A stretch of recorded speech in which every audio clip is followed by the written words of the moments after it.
colleagues and friends. Thank you for coming at this time. It's very busy for everyone. First, we're very honored and thankful to invite Dr. Xie to Beijing. And actually, he just came back from China for a couple of lectures. Yes, of course, you have jet lag. Thanks for coming. And I also want to express my gratitude to Maggie and also Grace Wendy and to CSOC for the generous support for this. And I'll briefly introduce Dr. Xie's bio and then let him give a lecture. So Dr. Kui Xie is correct me if I'm wrong, Cyberspace Distinguished Professor and Director of the Research Lab for Digital Learning in the College of Education and Human Ecology at the Ohio State University. He also is chair of the Learning Technologies Program in Department of Educational Studies at the OSU.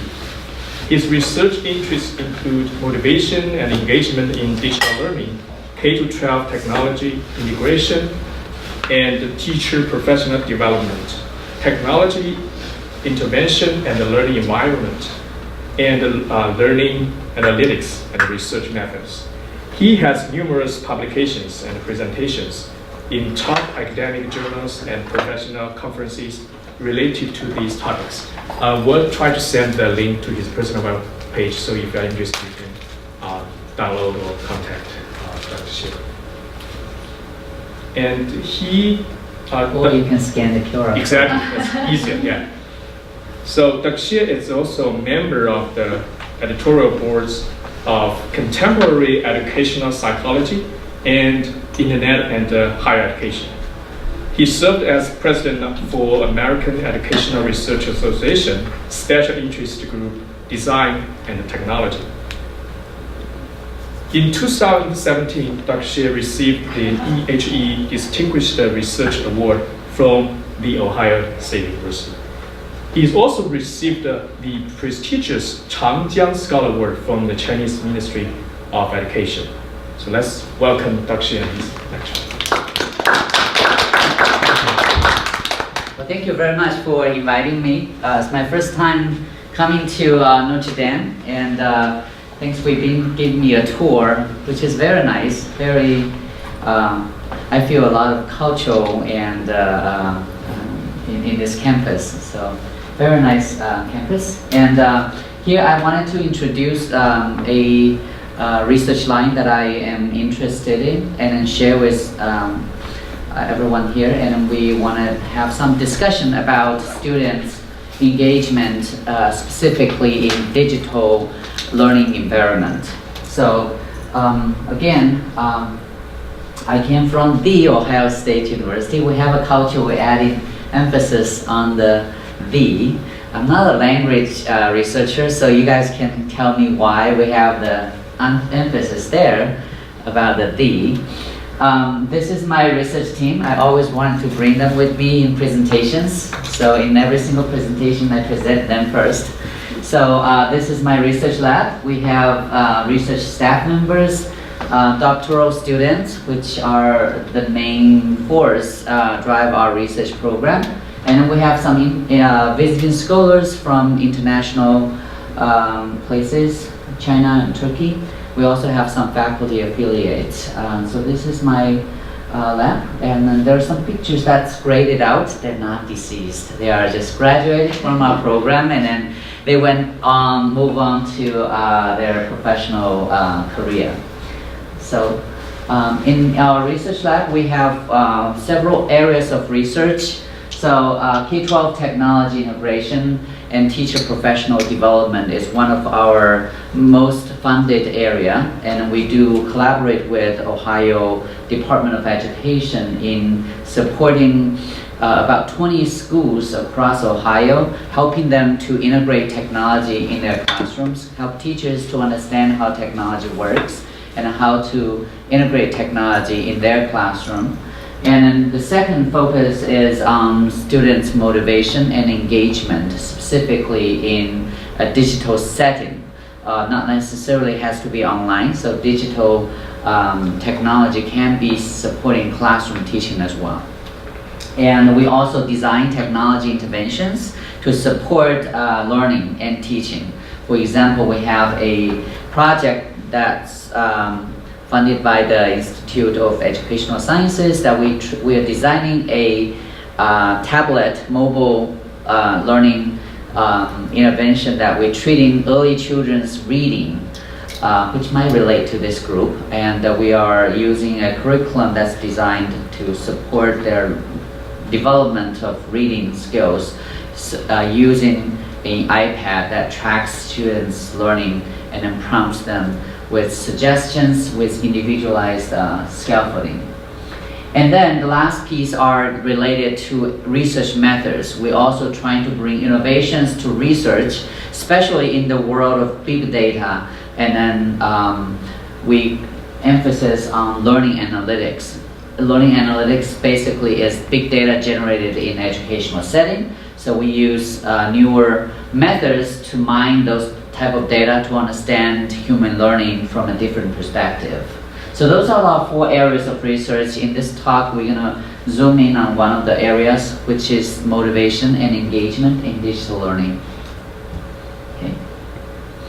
So as I talked about, technology has evolved over the past many years, and it changed many ways in our life. It changed the way we talk, communicate to each other. It changed the way we shop. It changed the way we make payments. In China, I just went back to China. We don't use, there's no current money involved in the payments anymore. Everybody uses their phone. There's an app there you can just pay. Even if you buy a gift from a shop on the street, you just scan some sort of QR code on a piece of paper and then make the payment. So it changed many ways in our life. It also changed the way we think. It also changed, especially classrooms, changed the way we teach and learn.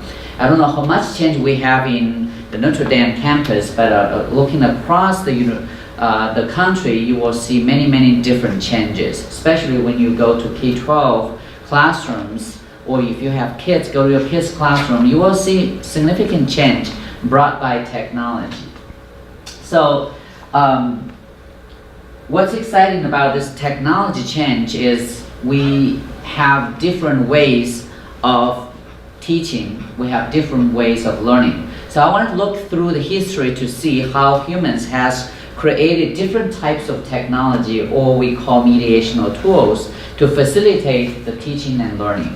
So at first, I summarize that into 5 different waves. So the first wave is face-to-face interaction. At that time, people talk to each other without much mediational devices. So basically, people just talk to each other.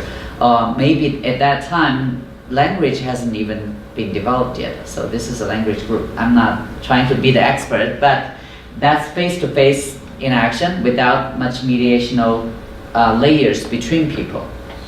And what's good about human beings is we can continuously creating mediational devices that facilitate our communication, make it more efficient and effective. So guess what? The next wave of mediational revolution comes with symbol systems, language, math, equations, maps, arts. All these type of systems actually revolutionized our educational system.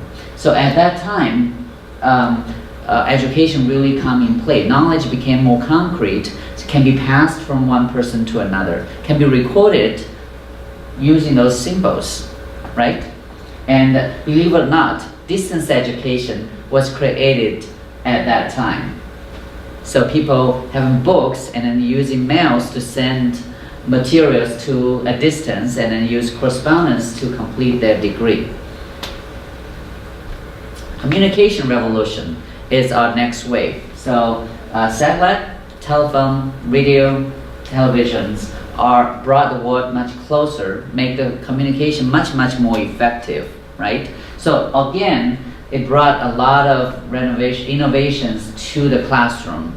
I don't know if, some of us are, not me, but I did not take the video class, but if, a little bit older generation, and there were radio university, there's television university created using those technology. The goal is to make education more accessible, make educational opportunity more efficient.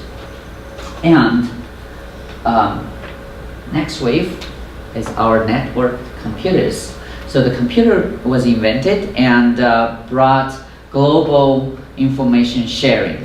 So at that time, we are able to process information in a much more efficient way, typing, sending emails to each other, and we also were able to share information on the internet. So at that time, the internet was created and enabled global search. So we are able to search information on the internet, and we are able to share information. So is that the end of our development? So each of this wave of revolution really brought very different means of teaching and learning to the classroom. You can kind of imagine back to the history. So is that what we are now? Thanks, sir. So nice. Yeah, I have a circle there, so it probably is not. Yes, yeah, development is nice. It's a pre-industrial period, industrial period, and post-industrial period. That's how gradually is developed. So right now, what I think is, it's different from the older generation of computing is the participatory concept. Thinking about what we have right now, everyone have access to information through their mobile devices. Everyone has ability to contribute to the information sharing. How many of you have Twitter? None of you. Okay. Yes. Facebook? Yes. So how many of you share the information online? Post it on the Facebook? No? Okay. And YouTube? Anybody? None of you? Okay, good. Did you post any videos on YouTube? Yes. So the significance of this participatory cyber infrastructure, different from the older generation of network computing, is the participatory nature. So before the information was published online by those big publishing companies like Yahoo, what is AOI? What is the bigger company here in the United States? AOL. Yeah, AOL. And then there are some bigger news companies that publish information online, and you can search for that. But then, right now, how many of you obtain news information through those media? How many of you read news on social media? Someone? Okay. WeChat. Yeah, WeChat, Twitter. I actually consume news more on my Facebook and WeChat or on Twitter than I go to CNN to read one by one news. So the idea of participatory cyber infrastructure is that the information on the internet became from limited, because they are published by the defined number of publisher companies, to unlimited. So basically right now the internet contains information came from everyone who participate in the internet. So it becomes substantially large, and that brought characteristics of learning in that cyberspace. So learning becomes much more open and much more flexible and accessible. And then there is a newer concept called massive open online courses, the MOOCs. Anybody heard of it? So basically the idea is, through the participatory nature, all the universities can participate to share their course content on that platform, and then a larger amount of students can take those courses, can benefit from those sharing. And then it can become more active, participatory, social, and collaborative, which leads to a very essential problem of this cyberspace. It heavily relies on students' motivation and engagement in that space. So how many of you have actually taken a MOOC? Or yes, did you finish? Mm-hmm. Oh, you did, good. That was not the answer I was looking for. But I personally take MOOC, and I never was not able to finish every single one of them. And MOOC has a common problem, is the retention rate is very low. About 70% of students would drop from a MOOC class. So think about 70% of drop from one of your classes. It's going to be devastating for the instructor. So again, to study this digital learning concept as well as the participatory concept, we really need to look at how students' motivation influence their learning and how do they engage in those space. So that's why I wanted to study what is students' motivation and how they influence students' learning in those space. So that leads to the topic of motivation. So in this session, I wanted to first to talk about what exactly is motivation, especially in online space or cyber infrastructure. And then I wanted to kind of provide some evidence to see how what are the types of students' engagement in online learning. And then I wanted also to identify the relationship between motivation, engagement, and achievement. So they are important, so I wanted to use research to demonstrate the important relationship among those three constructs. So we're going to talk about motivation first. I have a poll, so participatory. I want you to participate in this. So if you do have a phone, please. Yeah, and then, or you can use your computer. If you have a computer, then you do this link, go to this link, and then you can respond. If you have a phone, just text this to this number to join, and once you're joined, then I'll release the questions. It's not difficult to do, so. And also, I wanted to demonstrate how technology can be integrated in classrooms.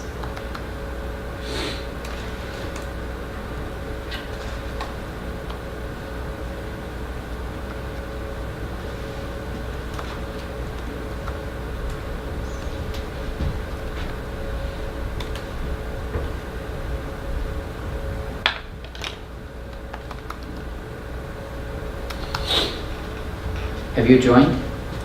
The first step is join, and then you text any keywords that you can think of about motivation. I'm gonna name a few.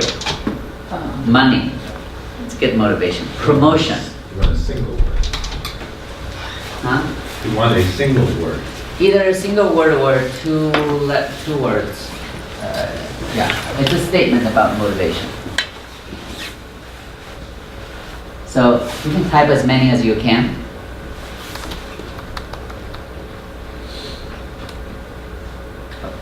Four results. Any more?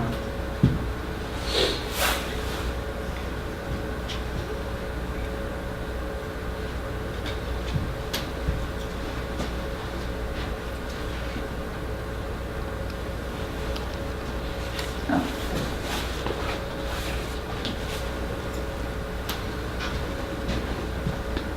Something.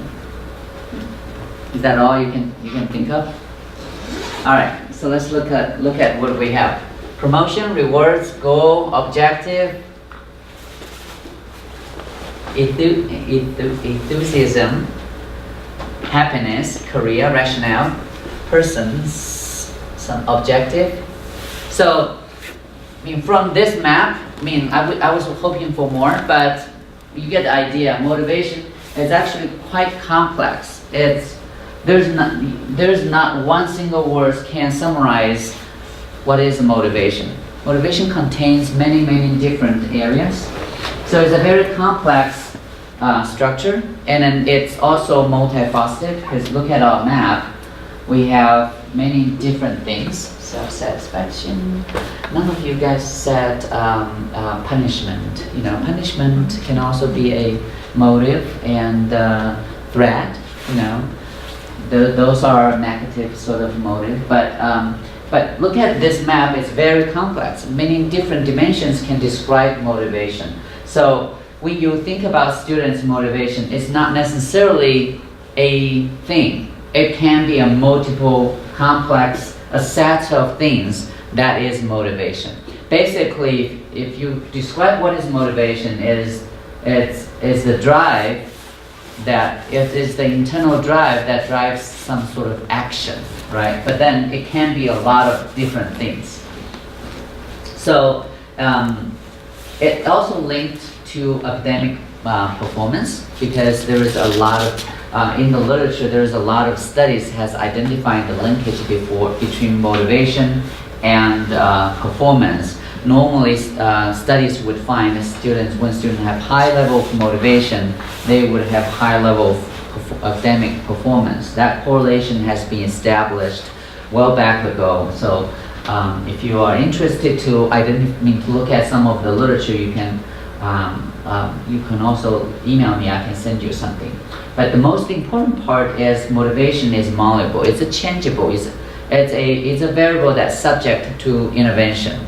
For example, if I bring $100,000 on this table, and when you send out the invitation, you will say everyone who attends this session will get $1,000. I bet this room will be full, right, in a second. And but see, it's malleable. You can change people's motivation with some sort of strategy. So that's make motivation such an important variable to study. It's different from the study on age or gender or ethnicity. It's hard to change those things. But motivation is changeable. And some simple strategy, like I bring a ton of cash, can change your motive. So I wanted kind of to study motivation from a theoretical perspective. There's a lot of theory that explains motivation. So in today's session, we're gonna introduce one. But before that, I wanted to do another poll. So you don't have to do the join anymore. You can just type A, B, C, D to respond some of this session. I wanted to see what is your motivation to attend this session? And it's anonymous, so you don't have to. Oh, there's one that doesn't fit.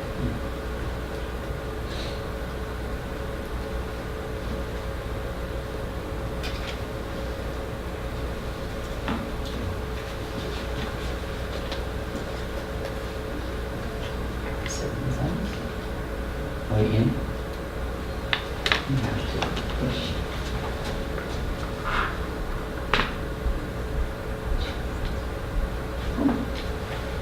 Good. So most of you are interested to learn about motivation, which is very good.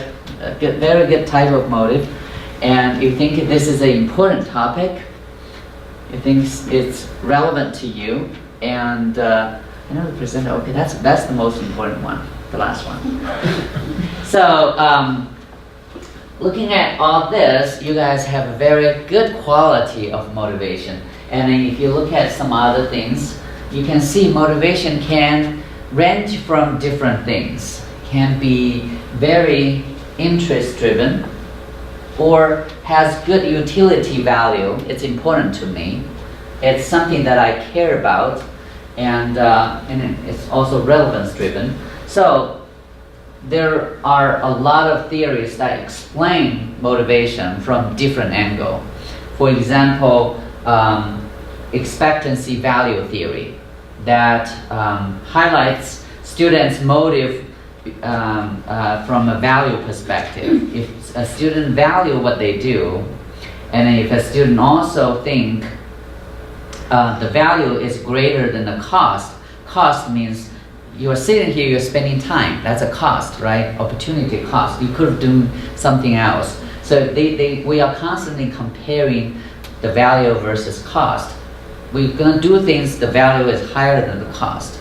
We will not do things if the cost is higher than the value, right? So that's a theory that can explain students' motivation. And I choose self-determination theory because it's relevant in online settings. Also, is relevant quite to in a classroom setting. So I choose that, but I mean, there are many other things. I keep emphasizing there are many other theories, because when you read motivational studies, people use different theoretical lenses to look at students' motive. Basically, we're looking at the same thing, but with different color of glasses. Then you can extract different information. So this theory highlights the type of motivation ranging from intrinsic motivation to extrinsic motivation. So intrinsic motivation is driven by an interest or enjoyment of the task itself. For example, I do like to cook. So when I cook, I feel I'm enjoying the process, and then I also enjoy the final product that I make, and I join my wife and my kids enjoying the food. That process, I feel happy about it. So that's a type of intrinsic motivation. Versus extrinsic motivation refers to the performance of activity in order to attain an outcome. So, for example, I cook because I have to, otherwise I'll be hungry, my kids will be hungry, my wife will be upset, and then the family will be a chaos. So that is a very extrinsic motive for me to cook. So that is an example of my case. Anyone have your example of intrinsic motivation? Something that brings enjoyment of doing.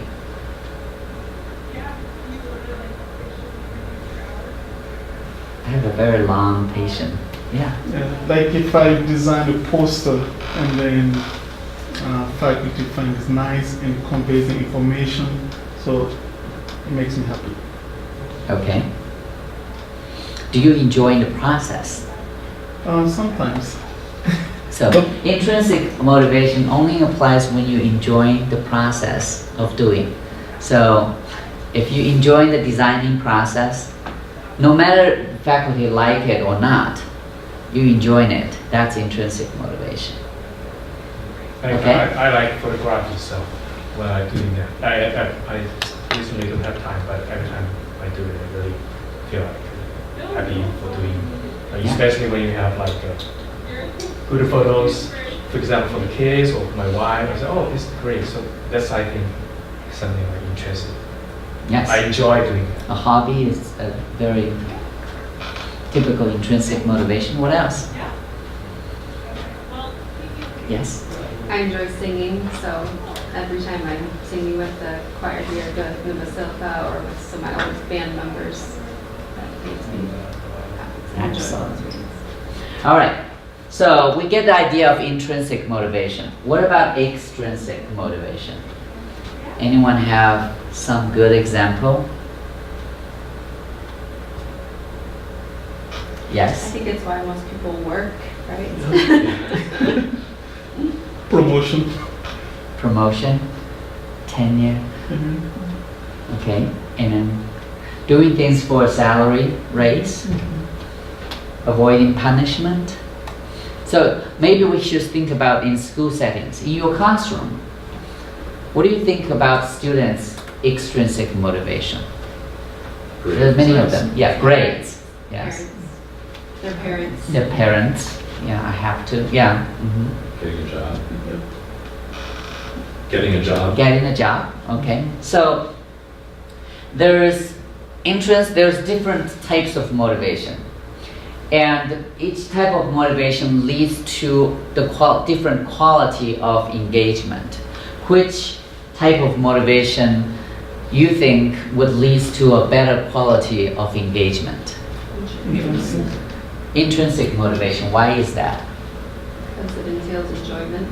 It's very, yeah, you enjoying the task itself, so you don't need any external drive to push you, right? Extrinsic motivation actually is quite important as well, because sadly in classroom or school setting, a lot of academic activities are not intrinsically enjoyable to students, and especially in middle school, high schools, a lot of class activity just not, they're not, I mean, for the kids, they're not that intrinsically interesting. So how do you get the kids to the classroom? So sometimes we do use extrinsic motivation. For example, grades. For example, deadlines. All that strategies that we often use are quite effective extrinsic motives that we get the kids to do something, right? And then what's wrong with extrinsic motivation then? If it works, it does work. For example, if your boss says you need to come to quick share session, if you don't come, you don't get the bonus this year. You won't come, right? It's quite effective. But what's wrong with extrinsic motivation? It doesn't work in the long term. It doesn't persist because the external drive might not necessarily always be there. Like my example, I have a pile of money, but then what if my money used up? And then you're all gonna be leaving. So sometimes we know there are types of intrinsic, extrinsic motivation, and then each of them functions differently. The intrinsic motivation, of course, is a desired type of motive that we wanted to promote. But sometimes we need to get students engaged at the first place, so we need to use sort of extrinsic motivation. For example, if kids just doesn't want to come, and then you can't just say, hey, this is fun, right? You have to get them here. So there are also different levels of intrinsic versus extrinsic motivation. So in this theory, there is a continuum from extrinsic to intrinsic motivation. So there's something in between. I'm doing something because I personally value the goal. I'm doing something because it is important to my self-worth. So it's important to my future. So it's different from I'm doing this because I just wanted a promotion, right? So there's different degrees of internalization. So that leads to the next part is motivation can be internalized. There can be a process that we can help students to gradually move their motivation from extrinsic to intrinsic and help them to establish the motivation from not motivated to motivated. So maybe I made it reverse. So we should get students motivated first, then think about improving their quality of motivation. Does that make sense? So there is a process we can use to do that. We call internalization process. It's easy to say, how do we do that? So that leads to a concept called psychological needs. This self-determination theory was developed by Ryan and DC, these two scholars, and they studied human psychology.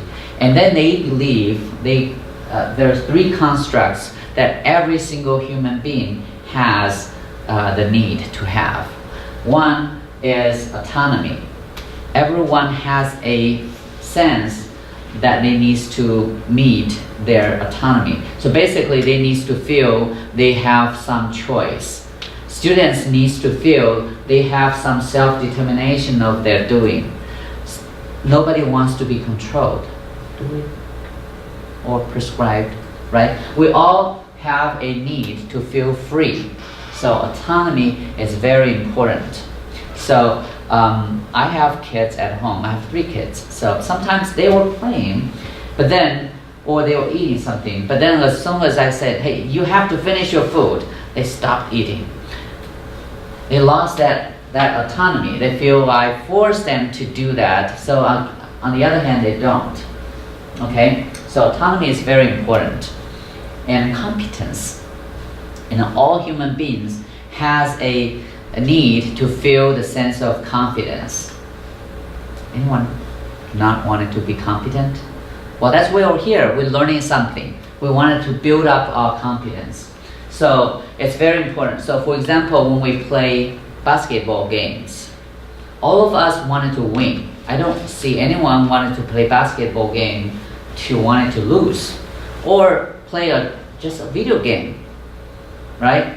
And on the other hand, I am a really bad video game player.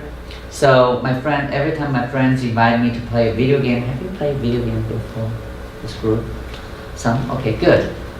And especially those shooting games, those 3D shooting games. The second I went into the game, I was shot. So I'm dead. I don't like video game. I am very not motivated to play video games because I don't have that competence to play. Every time, the first second I will be dead. So I don't want to show them that not that competent, so I don't play. So that's an example of competence. Relatedness is the third psychological needs. Humans are social beings, so we are surrounded in a social context. So we have a need to feel related to the materials that we learn, related to the people that we are surrounding in the learning environment.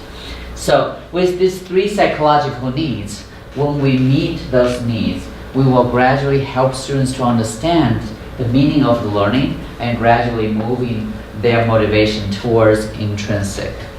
Does that make sense? So autonomy, competence, and relatedness, plus the value right here. When we feel things that's valuable, we tend to moving to become more internally driven.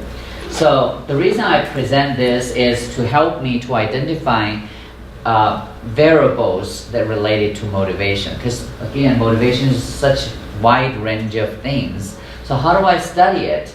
So I choose a theory, and then within the theory there's multiple other variables. Then I choose the following variable as my study variable. Those are the definition of motivation. So then in my studies, I define motivation as interest, as value, as autonomy, as competence, and as relatedness. All of this are coming from a well-established theoretical framework. So when we design our studies, then here is the variables that we can extract to identify as motivation. So in general, I wanted to study the relationship of motivation and engagement. Engagement is students actually doing. So I hypothesized that motivation would drive engagement. That makes sense. That's the definition of motivation, right? So, but then I need evidence to support that, so I run studies to support this line, this hypothesis line. But then again, I've already identified the variables of motivation. Now I need to identify a list of variables of engagement. And engagement is a very wide concept again as well. If I wanted you to do another word map, you would create another list of word map about engagement. So I'm not going to do that. But then my research, then I gradually, from multiple studies, I started to extract the meaning of engagement from online learning setting. So first, I wanted to zoom in the my study context, because online learning is still very broad. It's hard for me to find hard evidence of engagement or through a wide range of data set. So in order for me to be more feasible to study a concrete engagement, I need to find a concrete setting. So I choose online discussion board as my setting to study. Online discussion board, anybody familiar with that? So basically it's a discussion forum, threaded discussion forum. Somebody posts a message, you can reply, and then you can repost it, you can reply. There's a hierarchical structure of it. Are we familiar with that? Okay. It's a very old technique and technology, but it's the most widely used form of communication in online learning. It still is the threaded discussion board. Do we use that in Notre Dame? Sure. We do? Okay. So that's my study context. The reason I choose online discussion board is it gave me a very robust data set to study. And a more concrete data set is students leave tangible discussion records for me to analyze. And then through the analyzing the content of that discussion, I was able to extract some sort of engagement. Okay? So in this article, 2014, we studied a phenomena of social conflict, but the point is I was able to develop a coding framework to actually look at students' social engagement as well as their cognitive engagement. So the social engagement, in that study we have sometimes when students post in online discussions, they don't talk about the actual content. They socialize with each other. That's a very common strategy for students to build connections. For example, say, hey, I had the same class with you last semester, but I never seen you before because we're in online. So students post messages like that. That's totally socialization versus talking about the chapters in this book, right? So I do find a significant portion of students' interaction are on social engagement, about 25%, actually a quarter of students' interaction. And then the rest of interaction is on cognitive engagement. So I use this framework that we developed also to evaluate how deep students engage cognitively, because they process information at different level and they share information at different level. So at the beginning, the lowest level, they would just share a piece of information. I read this book, the author said, that's all they say. I think this book is interesting. That's it. And then sometimes they share facts, they share a reference, they put a link there without much explanation or elaboration. So that's a type of messages that I find in the discussion. So I call sharing information.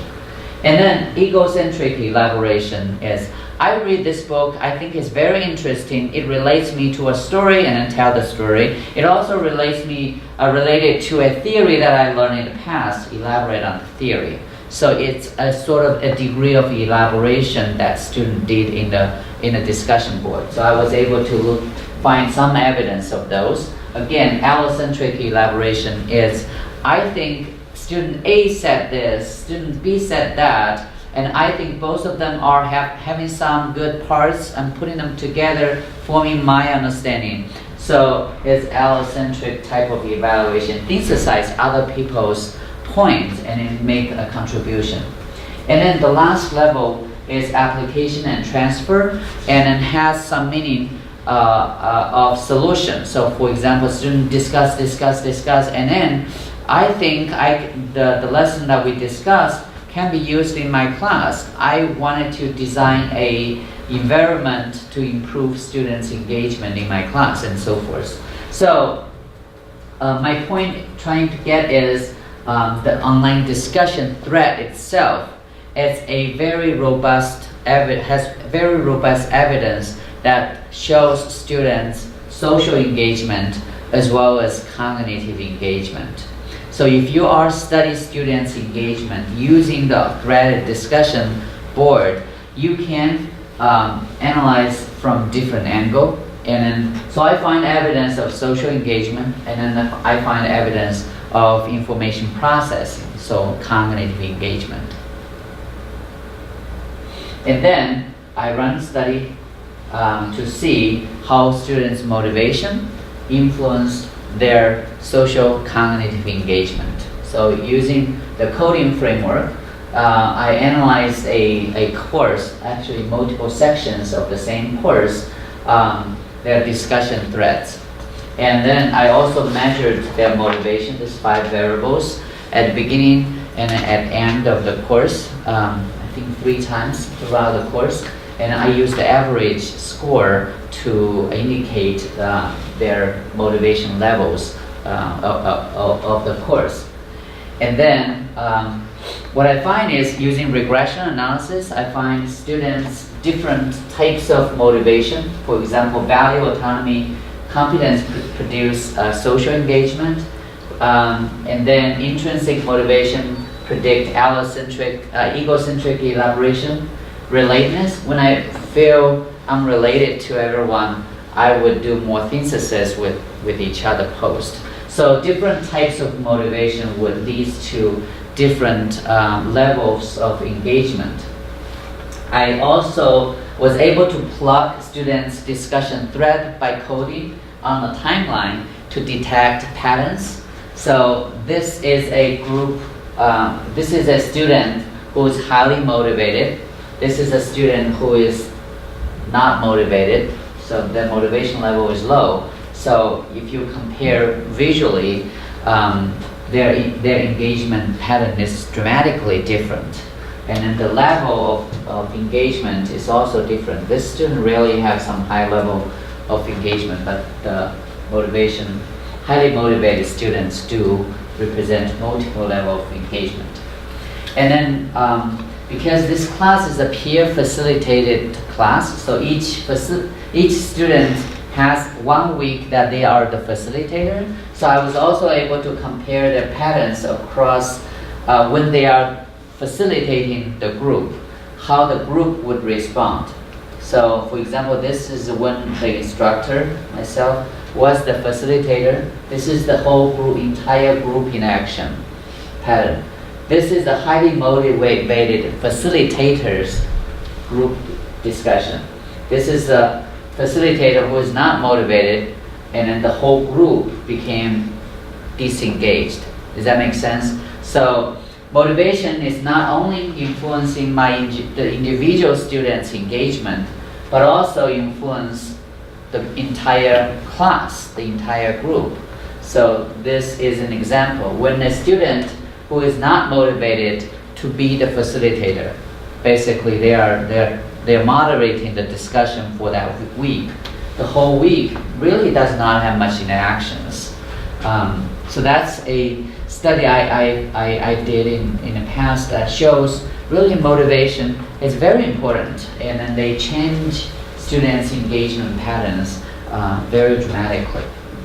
And in that study, I focused on students' online discussion threads as the data set. And the problem is then messages posted in a discussion forum can that represent students' engagement as a whole picture? And in another question is, do students do other things in an online discussion board? Do they? Besides posting. What else they do? Think about it. When you are a student, you go to the online discussion board. What do? Yes. So you do other things. You read. You spend actually a lot of time reading, and then you synthesizing. You think. You evaluate the post. So that leaves me thinking maybe analyzing the discussion, the visible posting, might only reflect a part of the engagement. So it doesn't tell me the whole picture. So then I designed a system that is able to track students' posting behavior, which are the messages, and also was able to track their reading behavior. So every time when they logged in, I have a data records in the system. And then every time when they click some messages and read about it, I have records of that engagement. So I call it non-posting engagement for the sake of being able to call this. I don't know how to call, because sometimes there's like a rating system, 1-star, 5-star messages, students rate each other's message. So I was able to study students' behavioral engagement. So they do engage behaviorally by having posting and non-posting.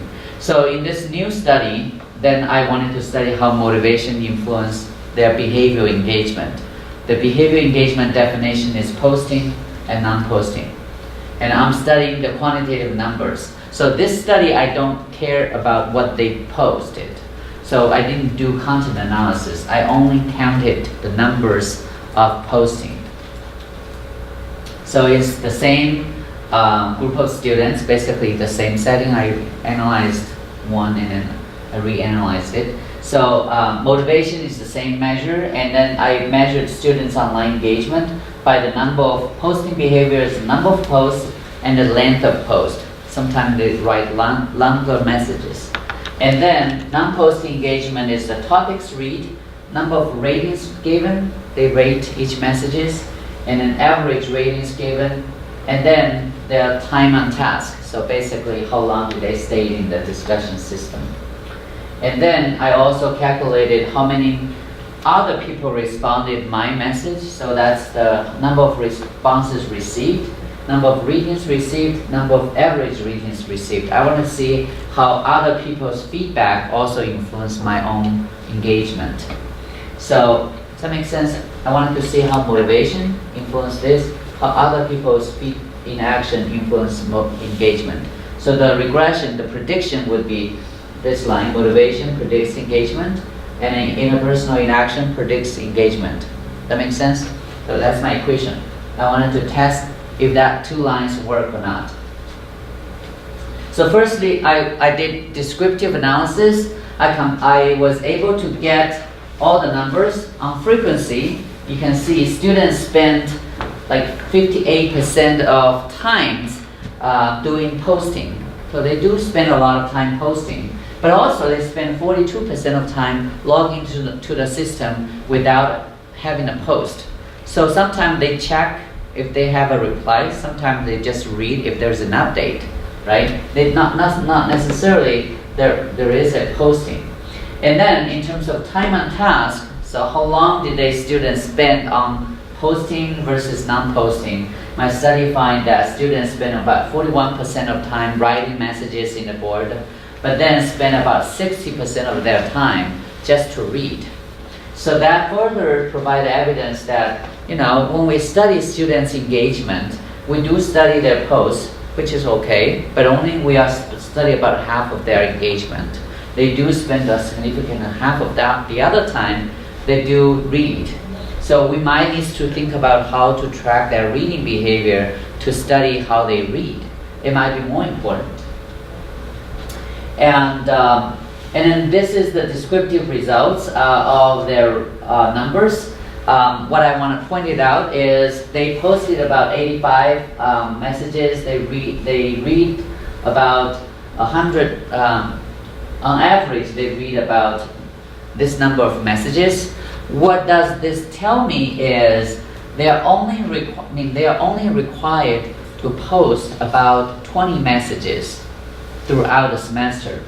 They actually posted 4 times more than the minimum requirement, which tells me there are elements of intrinsic motivation. Because if they are extrinsically driven to do this task, they would only do the minimum requirement to get the grades, and then they call it done, right? So there are 4 times of the minimum requirements. That means there are elements of intrinsic motivation. The reason I say that because I was challenged by some of my colleagues saying, hey, your class activity, the posting is required. How could you say this is the intrinsic motivation? So this is my argument back, says students actually responded 4 times than the minimum requirement, which are driven by intrinsic motivation.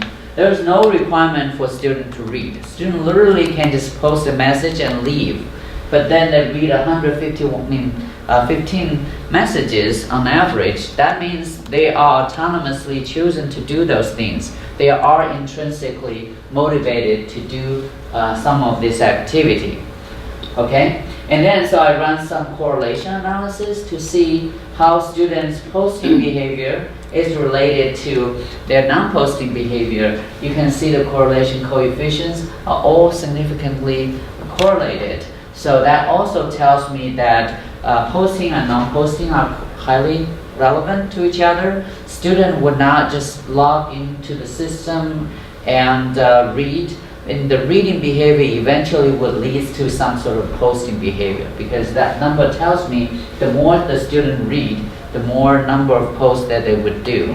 So they are highly correlated. So we do want to encourage students to spend more time in the discussion board, to read messages, and then my study tells me when they read, it tends to also post. And then to answer my essential research question, do students' motivation drive their engagement? do peer feedback, which is messages I receive, the ratings I receive, drive my engagement? My answer, I don't want to get nuances into the stats, but my general finding is yes, motivation drives students' engagement as internal drive. The engagement is posting and non-posting, right?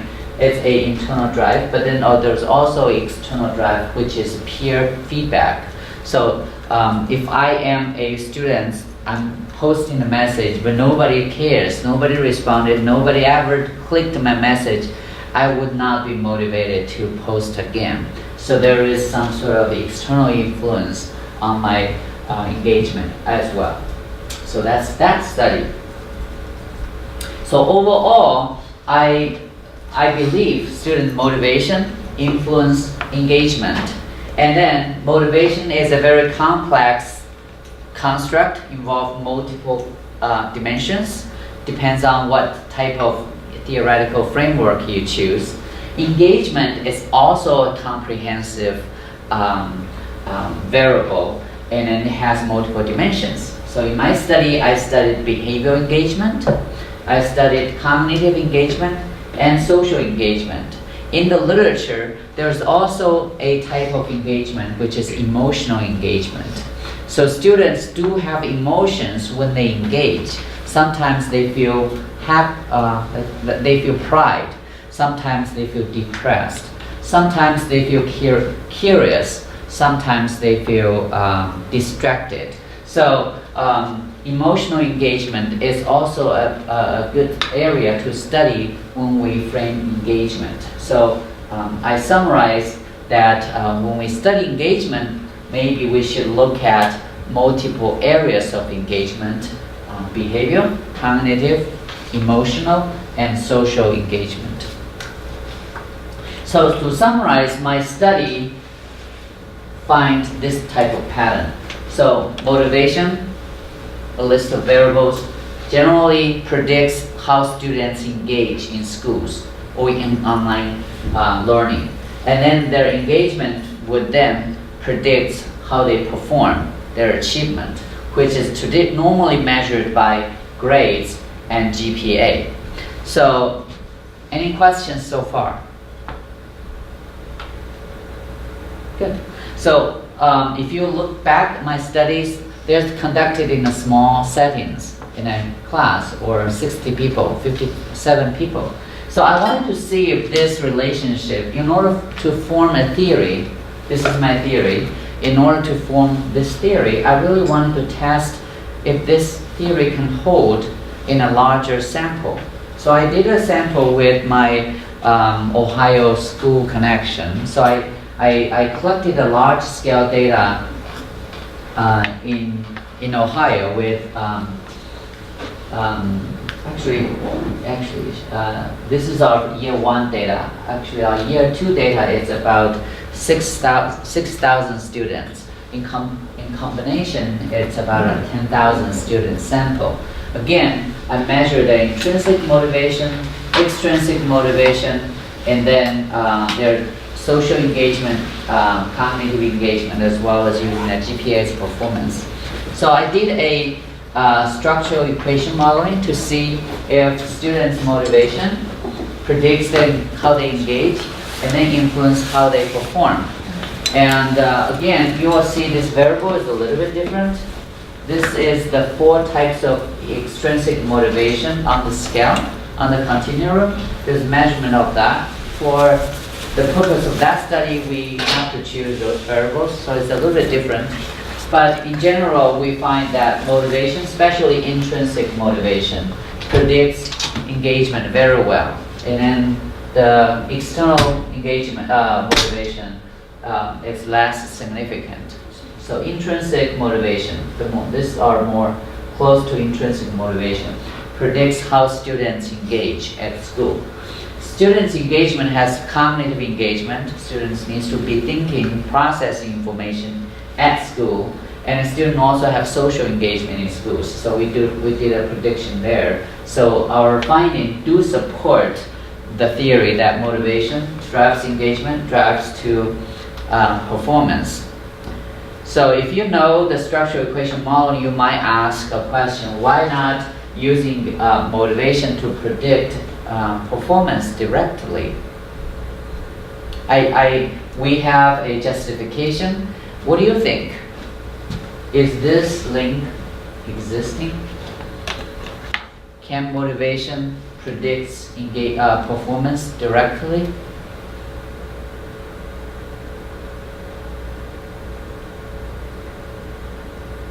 Yes? Well, I didn't put it there. It means I don't agree with that link.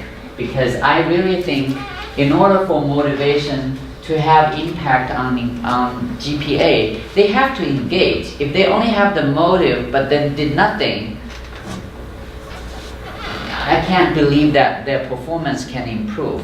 So my argument is the engagement is a mediating variable that bridges motivation to performance. So in order for the motivation to have impact on this, we really need to study how students engage. So that's why motivation and engagement is very connected variables we can't separate. So then we run another type of analysis. It's called latent profile analysis. Using those 4 motivational variables, we wanted to see what types of students are existing in this group. So this is a larger sample, 10,000 kids. We find 7 distinct profiles. So we find a profile which the students do not have any type of motivation. They're low. This is 2 standard deviation. They're below 1.5 standard deviation to 2. They're extremely low. So those kids do not have any motivation to go to school or engage, intrinsic or extrinsic. So what's the problem with that group? It's the group that is most at risk for dropout.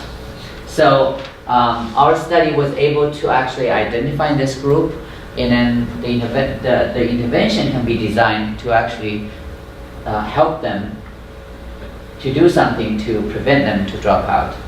We'll also have this group.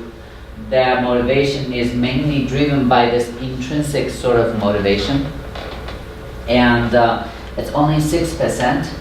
The group that's about to drop out is only 2.5%. I was like, good. We don't have a large percent of this. So, and then we also don't have a large percent of students that only are feeling study or learning is fun, is enjoyable, which actually tell us this type of motivation, both intrinsic and extrinsic motivated kids are most common at school. So they contain about 37% of the population. So in our, especially this is conducted in a K-12 middle school. So in a middle school settings, most kids are driven by the combination of intrinsic and extrinsic motivation. And their engagement differs across. So of course, you will see the GPA, this group is the highest, and then gradually moving down. All right, so this is the last slide. So we my study is laying out this, predicts this, what's the meaning of this, what's the meaning of engagement, what is the relationship.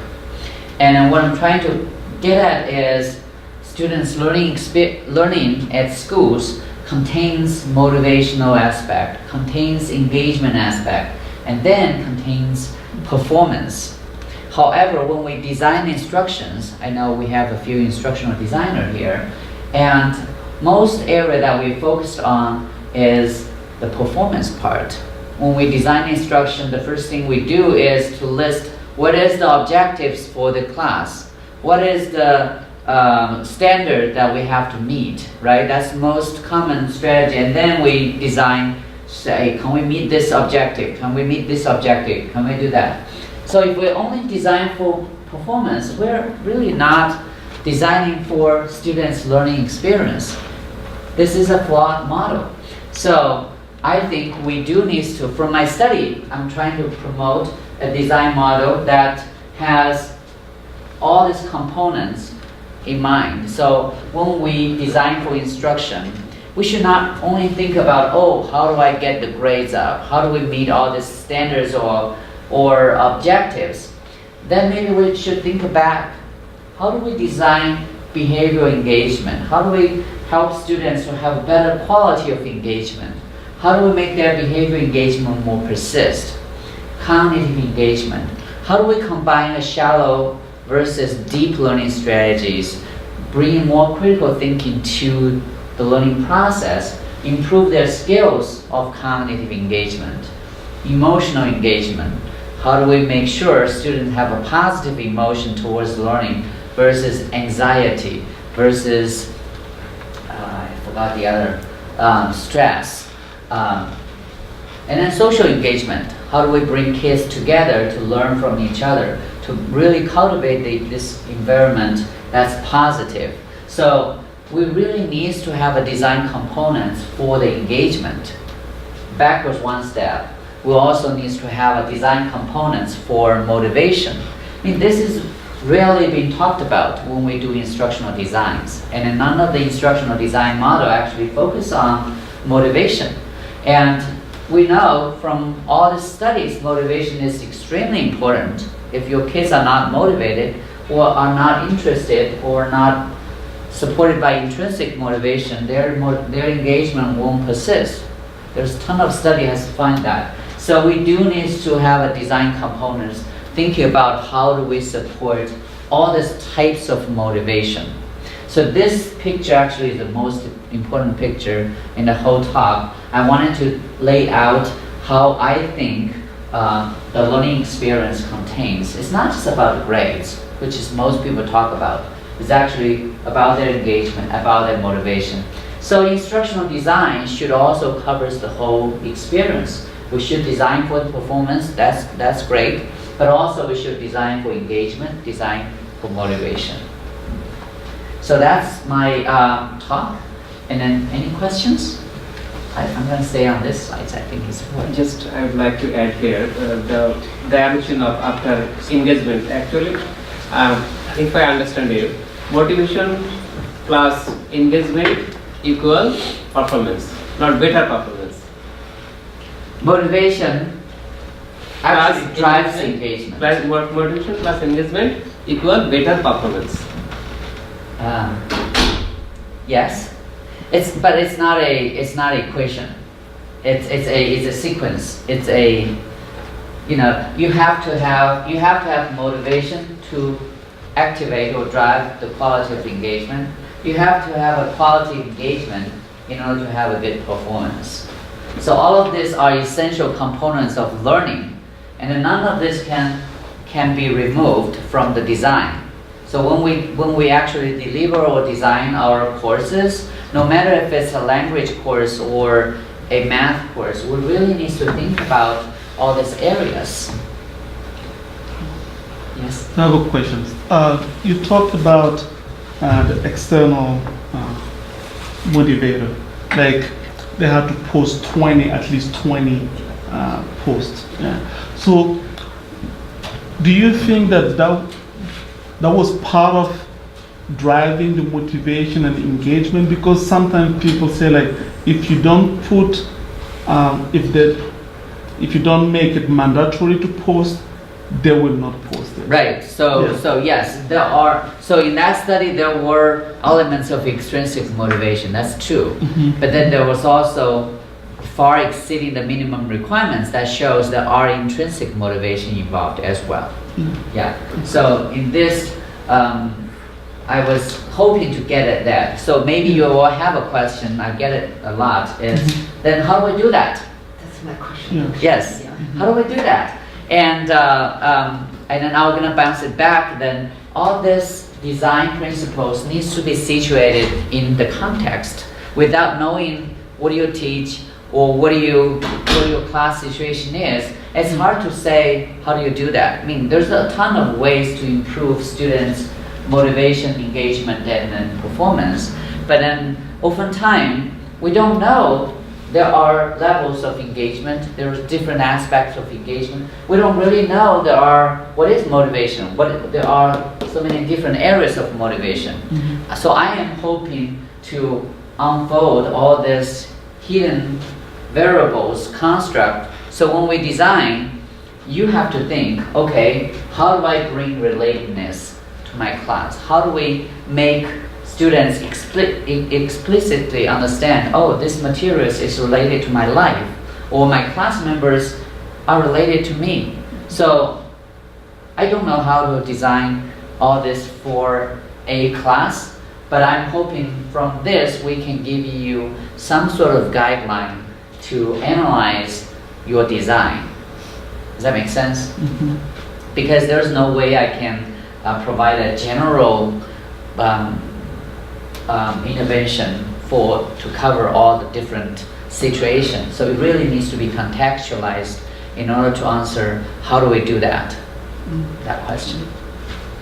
For me, it's really nice because when we look at the way our system is set up, it's outcome driven. Yeah. So the faculty has to meet the requirements, the outcomes, and then that's what we focus more than looking at really the motivation and engagement which will influence the outcomes. So oftentimes, it's just ignored. It makes me think about the Facebook and those social media, because it looks like they're focusing a lot on the first two ones, and that's the reason why I think people are really into those applications, yeah. because But they also have the social media platform might have problems. They didn't really focus on performance, so there's no learning objective there. There's no assessment that's embedded. So you know, it could. But I do think this is important. But then all this are important. So we need to think about how to design for all these different aspects of experience. Thank you, Dr. Xie. So I don't have my contact info. I have my Twitter there. But if you wanted to contact me, feel free. I can send you the articles. Thank you very much for staying so late.